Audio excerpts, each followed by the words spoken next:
tell me, where was it, when was it, and what you guys were doing, and then anything you remember.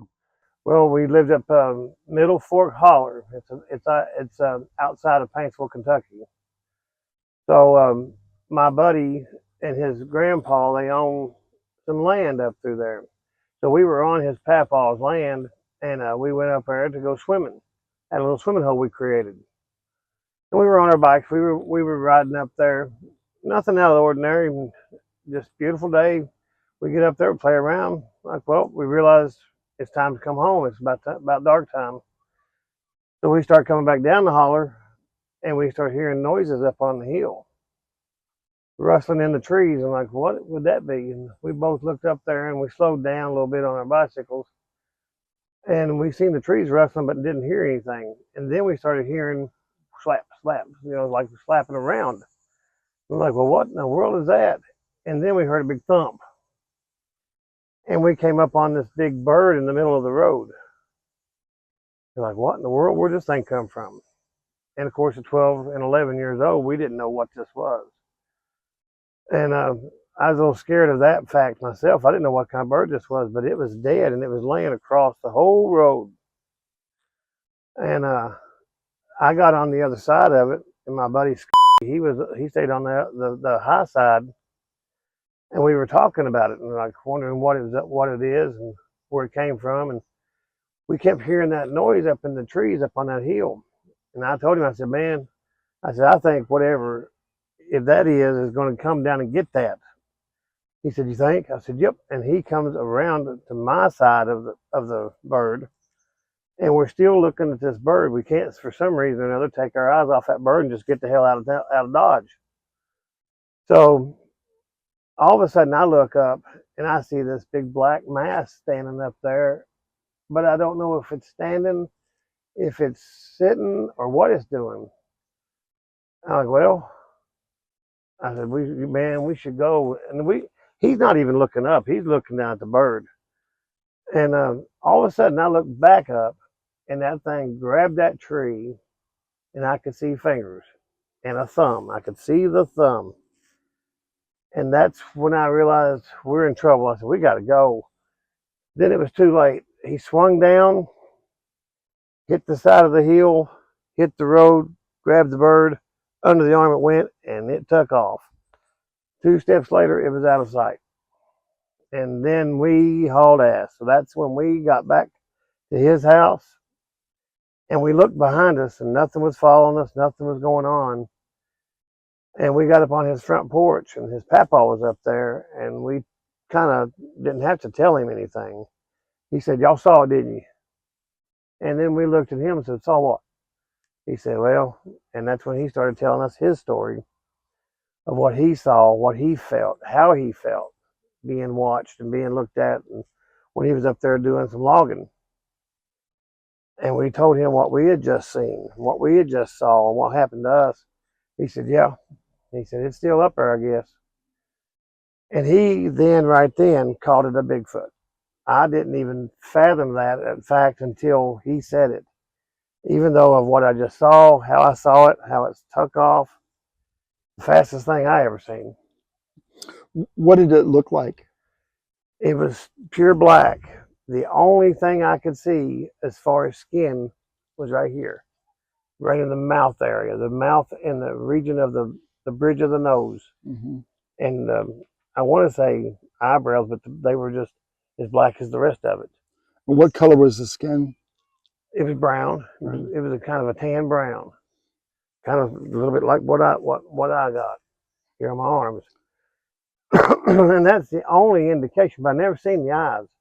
I never seen the eyes. I just seen the nose, and I seen the thumb and the fingers.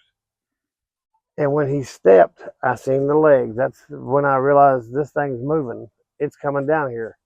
And it grabbed that bird, and it left, and it was gone. I didn't have much time to think.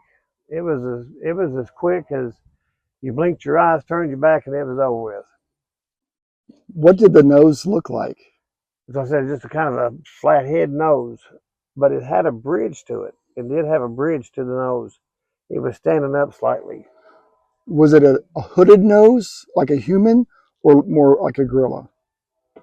No, it was more human because you could see the way the nostrils were, because it was you could see the openings, but you couldn't see much more. And I didn't see no teeth. I didn't see no mouth. I didn't see anything there.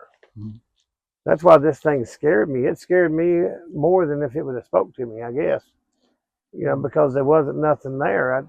It was legs, arm, grabbed that bird, and it was gone. When it picked the bird up, did it hold it in its hand or did it put it under its arm? It grabbed it in its hand and put everything it could fit under its arm and just kept on going. It didn't pause at all. When it bent over and grabbed it, it did that right there, and it didn't pause at all because the rest of the bird was still dragging the ground. The wing was dragging the ground as it ran off. And you said this is a really big bird. What kind of bird do you think it is now? Well, I thought it was a vulture. Now that I look back, I thought it was a vulture. Now, that's the biggest bird I've ever seen, and that's kind of the kind of birds we have around here. I've seen them even walking the mail. When I was a mailman, I've seen vultures, and they're big birds, big winged birds.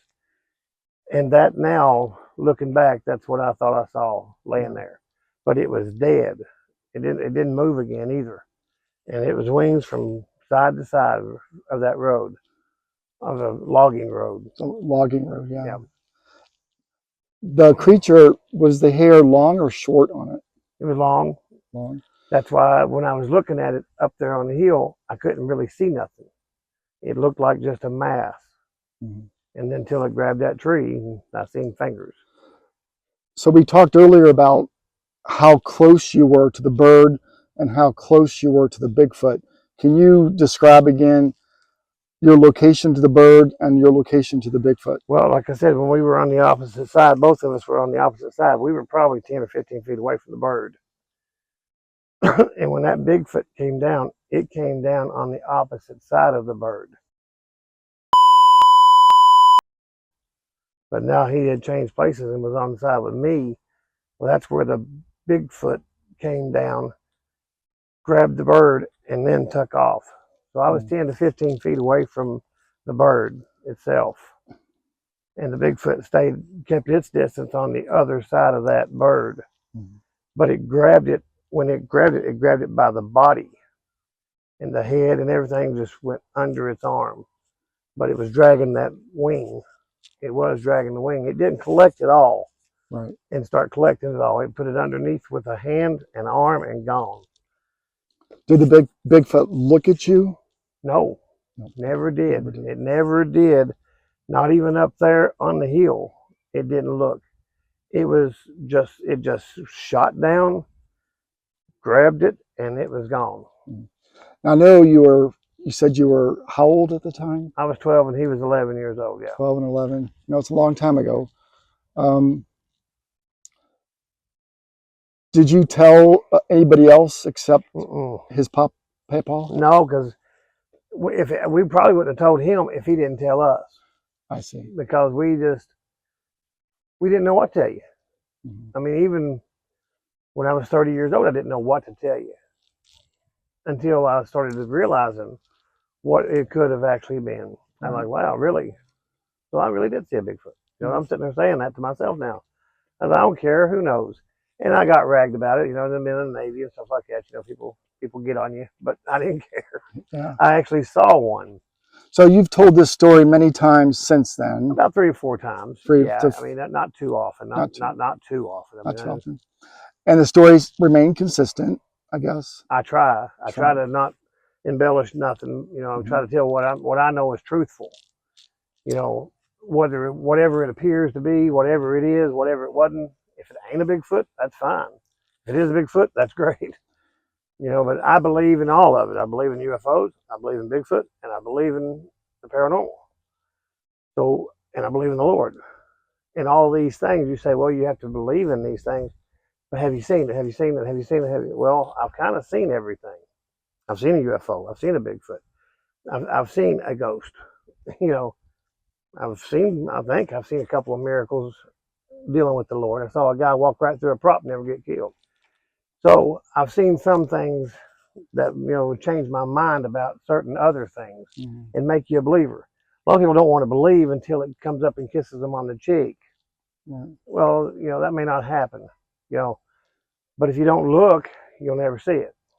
Right. So, and at 12 years old, I wasn't looking. I didn't care. I didn't want to look, and I didn't want to look again. But I seen it.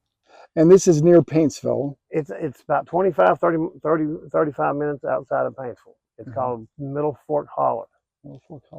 And I couldn't even tell you this day how to get there. I mean, oh, I'm not, between my travels in the Navy and stuff, I've not been home lately and been home a lot. And now I live in Mount Sterling. I don't live in Paintsville, and Paintsville's changed so much. I couldn't even tell you how to get there. so I know, it's a long time ago. You described it very accurately, and you're close to it. I know it's a long time ago. When you think back in your mind, what are some of the details that pop out when you think about this story? The trees. How was the trees, and why was he doing that? Or it, the creature. I'm not going to say that. That's why I hear a lot of researchers call it a creature. Mhm. The trees were just moving, and those are some big trees up there. They were some big trees on those hills, and they're moving. The tops of them are moving. So why was he doing that? Why was he running through there, moving these trees? Was he trying to scare us? Was he trying to intimidate us? Mhm. I don't know. Was it trying to just get there as quick as it could go? Mhm. And then why did it stop? Why did it hesitate? Why did it sit there so long to let me even look at it? Because at the time I didn't see anything. I didn't see nothing but a black blob of nothing. And then when it stood up and grabbed that tree, that's when I seen fingers and thumb. And I knew I was looking at something different I'd never seen before.